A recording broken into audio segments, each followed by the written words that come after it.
கிறிஸ்து இயேசுவில் அன்பார்ந்த லூர்து தொலைக்காட்சி நேயர்களே, உங்கள் அனைவருக்கும் இனிய புத்தாண்டு வாழ்த்துக்களை தெரிவித்துக் கொள்வதிலே மகிழ்ச்சி அடைகிறேன். புத்தாண்டின் முதல் நாளை உலக அமைதி நாளாக நாம் கொண்டாடுகிறோம். அமைதி எங்கே இருக்கிறது என்பதை வெளிப்படுத்துகின்ற விதமாக ஓவியர் ஒருவர் ஒரு படத்தை வரைந்து அதற்கான பரிசையும் பெற்றார். மரங்கள் அடர்ந்த ஒரு பெரிய காடு, அமாவாசை இருட்டு, கோடை இடி, கண்ணை பறிக்கும் மின்னல், சிங்கமும் சிறுத்தை புலிகளும் ஒன்றை ஒன்று சீறி எழுப்புகின்ற கூச்சல், இரைச்சல், பேய் மழை, பெருங்காற்று. இந்த அடர்ந்த காட்டின் நடுவிலே ஒரு பெரிய ஆலமரம், அந்த ஆலமரத்திலே ஒரு பொந்து, அந்த பொந்திலே ஒரு தாய் பறவை, அந்த தாய் பறவையின் இறகுகளுக்கு அடியில் ஒரு சேய் பறவை நிம்மதியாக தூங்கிக் கொண்டிருக்கிறது. அந்த பொந்துக்கு அடியிலே அமைதி இங்கே தவழ்கிறது என்று அந்த ஓவியர் எழுதியிருந்தார். ஆம், ஒரு தாயின் அரவணைப்பில் இருக்கின்ற போது எந்த கலக்கமோ அச்சமோ நடுக்கமோ இருக்காது.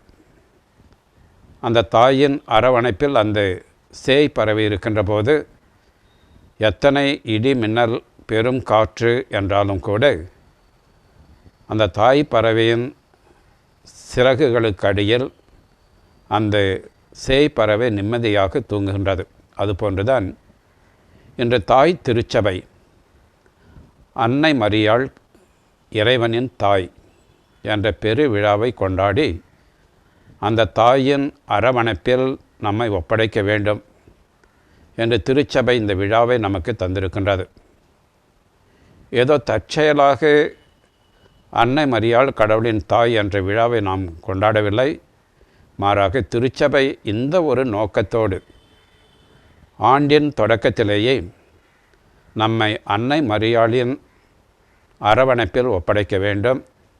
இந்த ஆண்டு முழுவதும் அந்த அன்னையின் அரவணைப்பில் நாம் வாழ வேண்டும்.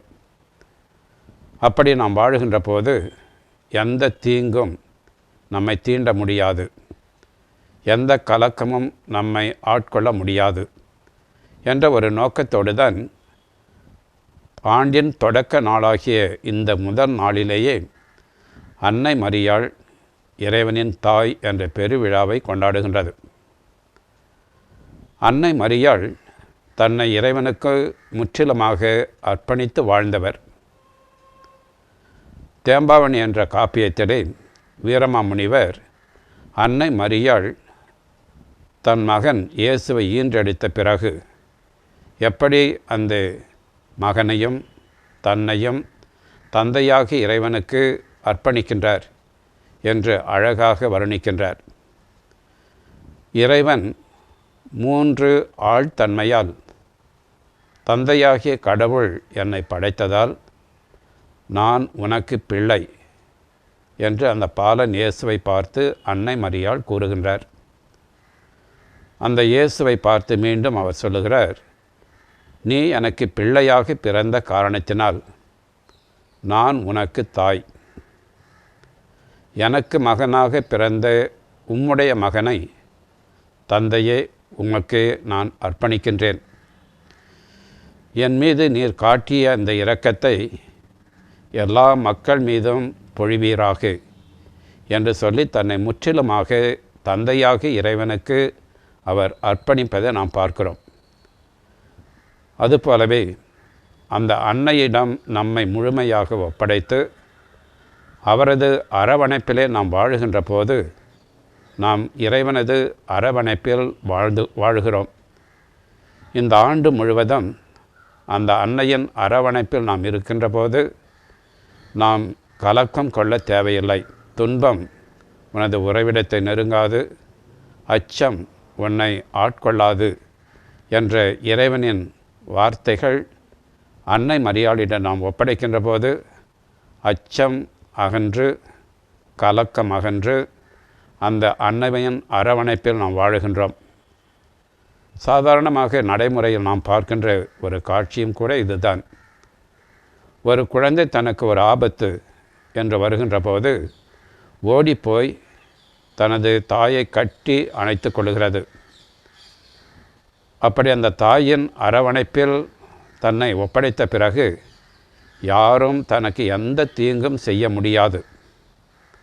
இந்த உலகமே எதிர்த்து வந்தாலும் அந்த உலகத்தையே எதிர்க்கின்ற அளவுக்கு தன் தாய்க்கு சக்தி இருக்கிறது என்று அந்த குழந்தை தன் தாயின் மட்டில் நம்பிக்கை கொண்டிருக்கின்றது.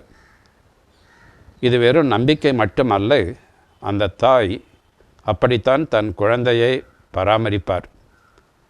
அந்த குழந்தைக்கு ஒரு நோய் நொடி என்றால் இரவு பகலாக கண் விழித்து அந்த குழந்தைக்கு செய்ய வேண்டிய அனைத்தையும் செய்து பராமரிப்பதை நாம் பார்க்கிறோம். இனி இந்த நோயினால் தன் குழந்தைக்கு ஆபத்து இல்லை என்று சொல்லுகின்ற வரையில் அந்த குழந்தைக்கு அந்த தாய் செய்ய வேண்டிய அனைத்தையும் செய்து இரவு பகலாக கண் விழித்து அந்த குழந்தையை பராமரிப்பதை நாம் நடைமுறையிலே நாம் காணுகின்ற ஒரு உண்மை. அதுபோலதான் இந்த உலக தாயை விட விண்ணக தாய் அன்னை மரியாள் அவரிடம் நம்மை ஒப்படைக்கின்ற போது, நமது குடும்பங்களை அவரிடம் ஒப்படைக்கின்ற போது எந்த தீங்கும் நம்மை அணுகாமல் அவர் தந்தையிடம் நமக்காக பரிந்து பேசி அவரது இரக்கத்தையும் அன்பையும் நமக்கு பெற்றுத்தந்து அவரது அரவணைப்பிலே நாம் வாழுகின்றோம். நற்செய்தியிலும் கூட நாம் பார்க்கிறோம், அன்னை மரியாளும் இயேசுவும் ஒன்றாக குறிப்பிடப்படுவதை நாம் பார்க்கிறோம். 3 ஞானிகள் பாலன் இயேசுவை சந்திக்க சென்றபோது குழந்தை இயேசுவை அதன் தாய் மரியாளோடு இருப்பதை கண்டு தண்டனிட்டு வணங்கினர் என்று சொல்லப்படுவதை நாம் பார்க்கிறோம். அதே போன்று சூசையப்பர் கனவிலே எச்சரிக்கப்பட்டு ஏரோது அரசனிடமிருந்து அந்த குழந்தையை பாதுகாப்பதற்காக தாயையும் அதன் பிள்ளையையும் கூட்டிக் கொண்டு எகிப்திற்கு ஓடிப்போம் என்று சொல்லப்படுவதை நாம் பார்க்கிறோம். அதே போன்று ஆடுகளை காவல் காத்து கொண்டிருந்த இடையர்கள் சென்று பிள்ளையையும் அதன் தாயையும் ஒன்றாக இருக்க கண்டு அவர்களை வணங்கினார்கள். அதே போன்று கானாவூர் திருமணத்தில் நாம் பார்க்கின்ற போது இயேசுவும் அவரது தாயும் அங்கு இருக்கின்றார். அந்த கானாவூர் திருமணத்தில் ஏற்பட்ட அந்த இழப்பு, அந்த குறை எப்படி அன்னை மரியாளும் இயேசுவும் அங்கு இருக்கின்ற போது அவர்களது குறை தீர்க்கப்படுகின்றது, மகிழ்ச்சி அங்கு ஆட்சி செய்கிறது என்பதை நாம் பார்க்கிறோம். எனவே பிறந்திருக்கின்ற புதிய ஆண்டிலே நம்மையும் நம் குடும்பங்களையும் அன்னை மரியாளின் பாதுகாப்பிலும் அரவணைப்பிலும் ஒப்படைப்போம். அப்படி நாம் ஒப்படைக்கின்ற போது அன்று மோயிசன் வழியாக இஸ்ராயல் மக்களுக்கு இறைவன் கொடுத்த ஆசீர், ஆண்டவர் உனக்கு ஆசி வழங்கி உன்னை காப்பாராக, ஆண்டவர் தம் திருமுகத்தை உம்மீது ஒளிர செய்து உம்மீது அருள் பொழிவாராக, ஆண்டவர் தம் திருமுகத்தை பக்கம் திருப்பி உமக்கு அமைதி அருள்வாராக என்று கூறிய அந்த அதே ஆசி உரை அன்னை மரியாள் வழியாக நம்மை நாம் இறைவனிடம் ஒப்படைக்கின்ற போது அன்னை மரியாள் வழியாக மீண்டும் நமக்கு அதே ஆசியை இந்த ஆண்டு முழுவதும் இறைவன் வழங்குகின்றார். எனவே பிறந்திருக்கின்ற புதிய ஆண்டிலே நம்மை முற்றிலுமாக அந்த அன்னையின் அரவணைப்பிலே ஒப்படைப்போம். அந்த அன்னையின் அரவணைப்பில் நாம் வாழுகின்ற போது அனைத்து அருள் ஆசியையும் அன்று இஸ்ராயல் மக்களுக்கு கொடுத்த அதே ஆசிரை நமக்கும் வழங்கி நம்மை பாதுகாத்து வழிநடத்துவார். இந்த பிறந்திருக்கும் புதிய ஆண்டில் நம்மை அன்னையிடம் ஒப்படைப்போம். திருச்சபையானது இந்த ஆண்டை ஜூபிலி ஆண்டாக கொண்டாடுகின்றது. ஒருங்கிணைந்த திருச்சபை எதிர்நோக்கை நோக்கி இறைவனோடு ஒன்றித்து வாழும் அந்த எதிர்நோக்கை நோக்கி நாம் பயணம் செய்கின்றோம். அன்னையின் அருள் ஆசி நம்மோடு இருக்கின்ற போது அந்த ஒன்றிப்பு ஒருங்கிணைந்த திருச்சபை, அதை நாம் முழுமையாக கட்டி எழுப்ப முடியும்.